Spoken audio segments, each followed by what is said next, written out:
금관을 옮길 때는 한지로 만든 고리에 받쳐 들어 올린다.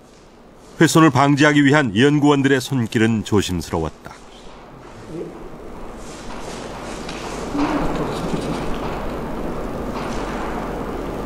드리개의 장식은 별도의 상자에 보관하고 있다가 전시할 때만 금관에 달았다.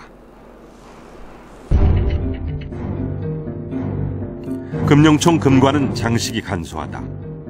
고분옥 장식은 없고 열매 모양의 금장식만 달려있다. 게다가 금관의 크기도 작았다. 52.4면 보통 다른 금관하고는 어떤가요? 조금 작은 편입니다.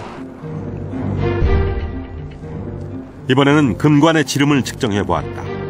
금룡청 금관의 지름은 16cm.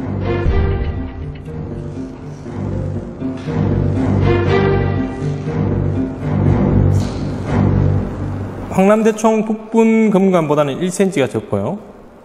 천마총보다는 3cm가 적은. 다른 유물도 마찬가지였다.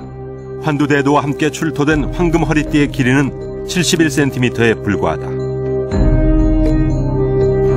황남대총 남분의 허리띠 길이는 115cm, 무려 44cm나 차이가 난다. 금방울도 금룡총만의 독특한 유물이었다. 주인이 누렸던 것들을 무덤에 넣기 마련이다.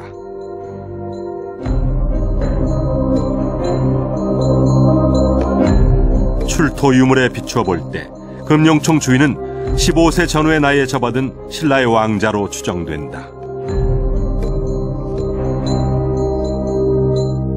금룡총에서 발견된 모든 장신구의 크기가 기본적으로 작다. 이것은 그 착용자 자체가 그 나이가 어린 것이 아닌가 이렇게 추정할 수 있습니다.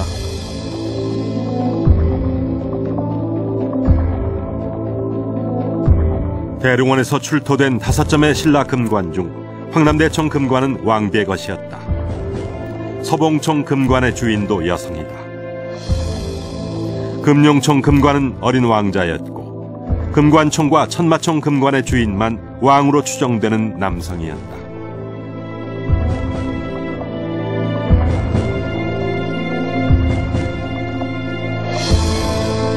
신라 금관은 왕만 쓴 것이 아니라 왕과 가까운 왕족들도 금관을 썼던 것이다.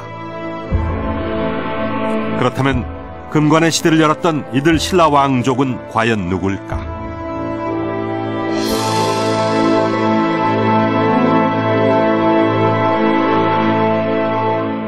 이곳은 국립중앙박물관에 마련되어 있는 황남대총 특별전시실입니다. 금관이 출토된 무덤의 실내 구조를 실물의 90% 크기로 재현해 놓은 곳이죠. 일찍이 한반도에서는 없었던 독특한 구조를 띠고 있습니다. 보시는 것처럼 이렇게 통나무로 짠 거대한 벽을 세워서 무덤 방을 만들고 그 안에 관을 모셨습니다. 원래 이 통나무 벽 안에는 강돌이 빼곡하게 차 있었다고 합니다.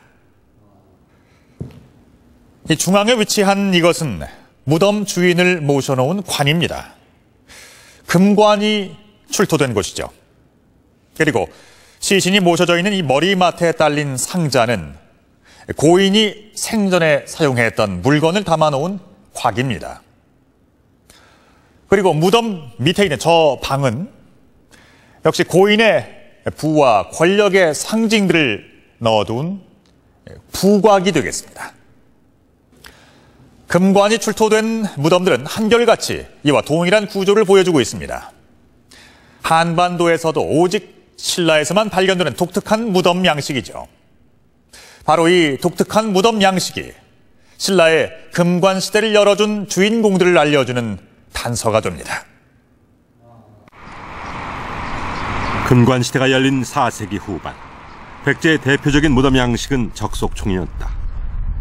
백제의 첫 수도 한성 일대에서 주로 나타나는 적속총은 말 그대로 돌을 쌓아 올린 무덤이다.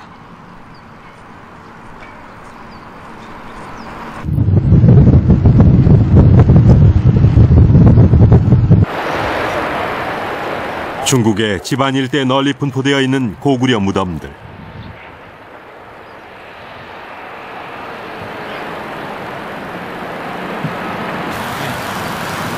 같은 시기 고구려의 무덤 또한 동일한 형태의 적석총이다. 이름 그대로 돌만으로 조성된 무덤이다. 적석총은 깎은 돌을 계단식으로 쌓아 피라미드 구조로 만들고 정상부 가까운 곳에 통로를 냈다. 그 끝 지점에 시신을 안치했다. 신라의 적석 목곽부는 근본적으로 다르다. 무덤의 주요 구조물에 나무가 우선 사용됐다. 관을 모실 목곽부터 설치됐고 돌은 그 바닥과 외곽에만 사용됐다. 구장품을 넣을 부곽도 나무로 만들었다. 버팀목을 세우고 돌을 쌓고 목관을 안치했다. 그 위에 다시 돌을 쌓고 흙을 다져 올려 거대한 봉분으로 만들었다. 무덤의 중심부가 목곽과 적석으로 나뉘어 있는 무덤 양식. 이것이 금관이 발굴된 신라의 적석 목곽분이다. 황남대총은 이러한 적석 목곽분 2기를 붙여서 쌍분으로 만든 것이었다. 금관시대와 함께한 신라 적석 목곽분의 전형은 4세기 말에서 6세기 전반에 걸친 150여 년 동안에만 존재한 무덤 양식이다. 거대한 무덤을 만드는 것은 그 당시에 등장한 그런 권력의 과시, 일종의 지배 이데올로기의 표현이다. 과거 소국시대의 사루국에서 국가시대 신라로의 변화입니다. 이렇게 국가체제로 바뀌면서 등장하는 권력을 과시하는 수단으로 거대한 무덤을 만든 건데, 그것이 이제 경주에서는 대능원과 그 일대에 있는 적석 목곽분이라고 하는 고분으로 나타나는 거지요. 삼국사기의 기록도 4세기 말에 신라에 격변이 있었다고 전한다. 신라의 권력 구조에 큰 변화가 생겨 호칭이 바뀌었다는 것이다. 초기 신라는 시족 집단의 각축장이었다. 맨 먼저 세력을 떨친 것은 박씨였다. 그러나 곧이어 바다를 건너온 석씨 집단이 신라의 지배권을 차지했다. 김씨는 3세기 중반에 접어들어서야 비로소 권력의 중심에 진입한다. 금관이 출토된 대릉원은 김씨계가 배출한 첫 왕이 묻히면서 조성된 김씨 왕족 전용 묘역이었다. 후손들은 매달 대릉원에서 상망제를 올린다. 이들이 기리는 대상은 미추왕이다. 김씨계에서 처음으로 왕위에 오르는 인물이 바로 미추왕이었다. 하나면 정말 불행해서. 그러나 미추왕 이후 왕권은 석씨에게로 넘어갔다. 다시 힘을 모은 김씨계가 석씨를 물리치고 집권한 것은 4세기 말. 그중에 김씨로서는 신라 13대 미추왕이 처음 등극하셨고 14대, 15대, 16대 석씨왕을 거쳐서 17대 내무왕이 김씨로서는 2번째 임금에 등극하셨습니다. 이때부터 왕권을 장악한 김씨들은 3대 실성왕, 4대 눌지왕, 내무왕 때부터 김씨가 신라의 왕위를 이어가는 부동의 세습체제를 구축한 것이다. 8대 법흥왕. 왕호 변경이 그 신호였다. 초기 신라에서 사용한 이사금은 단순히 연장자를 뜻하는 왕호였다.